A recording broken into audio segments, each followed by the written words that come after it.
Atenção, está no ar a Rádio Libertadora. Atenção, está no ar a Rádio Libertadora, de qualquer parte do Brasil, para os patriotas de toda parte. Rádio clandestino da Revolução. O dever de todo revolucionário é fazer a revolução. Abafa a ditadura militar. Atenção, as gravações em fita das transmissões da Rádio Libertadora devem ser ligadas aos sistemas de alto-falantes dos bairros e subúrbios e irradiadas para o povo, mesmo que para isso tenhamos de empregar a mão armada. Ao povo brasileiro, partidários da guerra revolucionária, nela estamos empenhados com todas as nossas forças no Brasil. A polícia nos acusa de terroristas e assaltantes, mas não somos outra coisa senão revolucionários que lutam à mão armada contra a atual ditadura militar brasileira e o imperialismo norte-americano.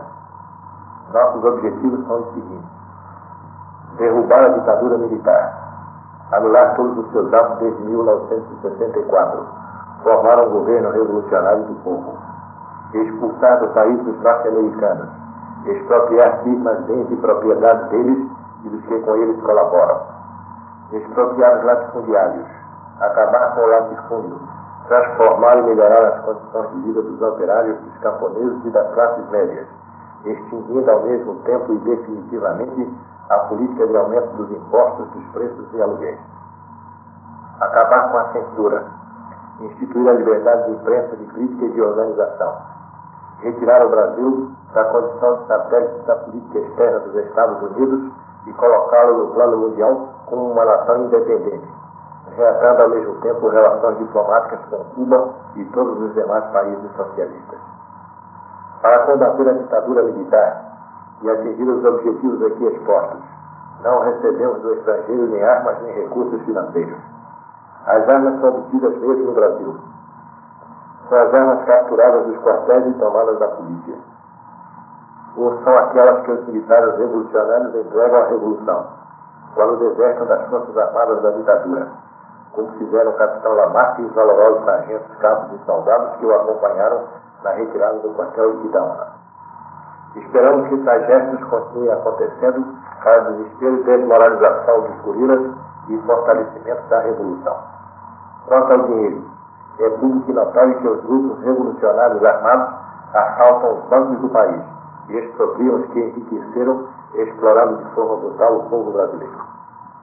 Acabou-se a lenda do ouro de Moscou, de Pequim ou de Havana. Os banqueiros não podem queixar-se, pois só no ano passado tiveram lucros de 400 bilhões de cruzeiros velhos.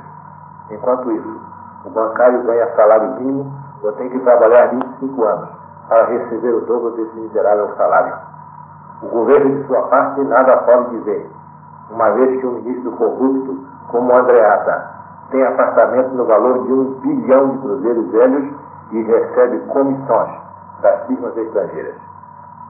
A ditadura nos acusa de atentados pessoais e assassinatos, mas não confessa que matou Edson Soto, Marco Antônio Braz de Carvalho, escoteiro, Nelson José de Almeida, o sargento João Lucas Alves e tantos outros patriotas.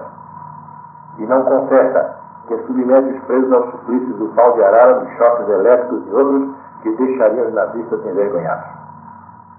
Os meios que a ditadura militar brasileira emprega para combater e reprimir o povo são meios bárbaros e indignos, destinados a defender os interesses próprios dos militares do poder, os interesses dos grandes capitalistas, dos latifundiários e do imperialismo dos Estados Unidos.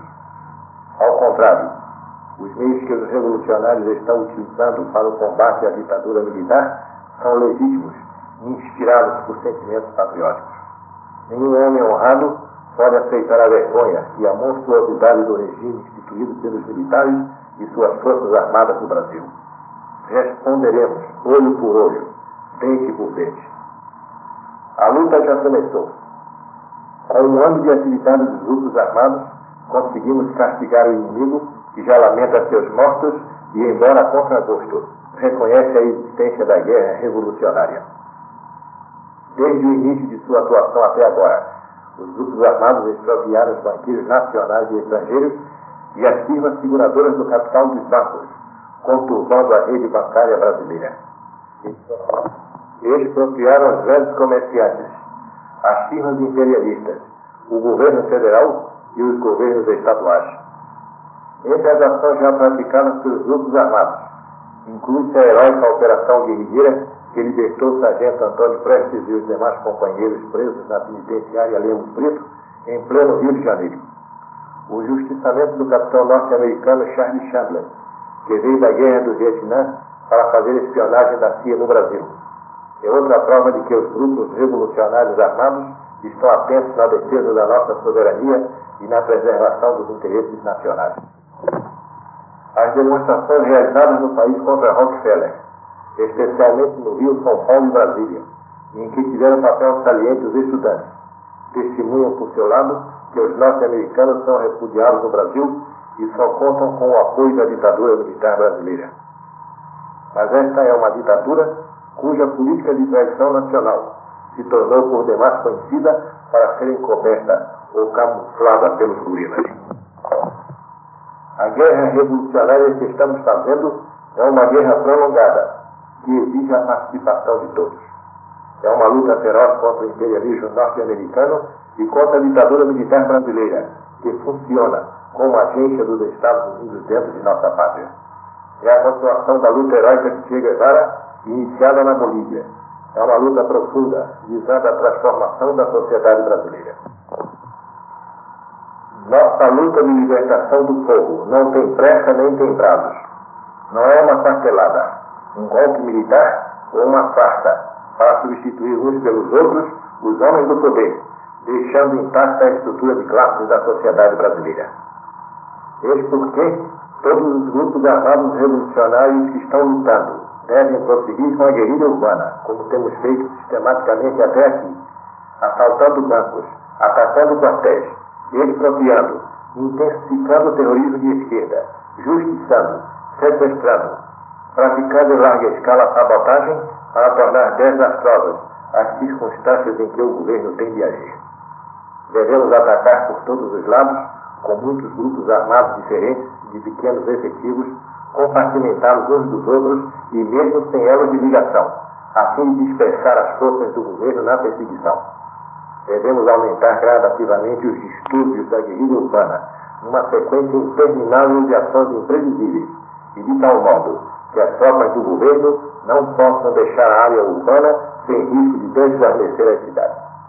São estas circunstâncias desastrosas para a ditadura militar que permitem aos revolucionários desencadear a guerrilha rural em meio ao incremento incontrolável da rebelião urbana. Buscando a participação das massas na luta contra a ditadura militar e pela libertação do país do jugo dos Estados Unidos, nosso próximo passo deve ser a luta no campo. Este será o ano da guerrilha rural. É esta hora e a vez dos camponeses, cujo instinto para o conhecimento do terreno, a astúcia para enfrentar o inimigo, a capacidade de comunicação com os explorados dos oprimidos e os humilhados de todo o país, constituem uma arma tremenda da revolução. Sacudir o campo, enfrentar a luta pela terra, pela liquidação do latifúndio, expropriar os latifundiários, queimar suas plantações, matar seu gado para matar a fome dos famintos, invadir as terras, justiçar os grileiros e os norte-americanos envolvidos com os grileiros em compras de terras, levar ao fundo do país a mesma inquietação e o mesmo terror que já dominam os militares, os imperialistas e as classes dominantes nas cidades, eis aí o objetivo a atingir na segunda fase da guerra revolucionária. Sem abandonar a guerrilha urbana, os grupos revolucionários armados devem, com sua atividade heróica, ajudar o desencadeamento da guerrilha rural. Nossos esforços devem convergir para a construção e o reforçamento da aliança armada dos operários e camponeses e sua conjugação com os estudantes, os intelectuais, os eclesiásticos e a mulher brasileira. Esta aliança é o grande pedestal da luta no campo e da guerrilha rural, de onde surgirá o Exército Revolucionário de Libertação do Povo. Tudo pela unidade do povo brasileiro, abaixo da ditadura militar, fora do país com os norte-americanos.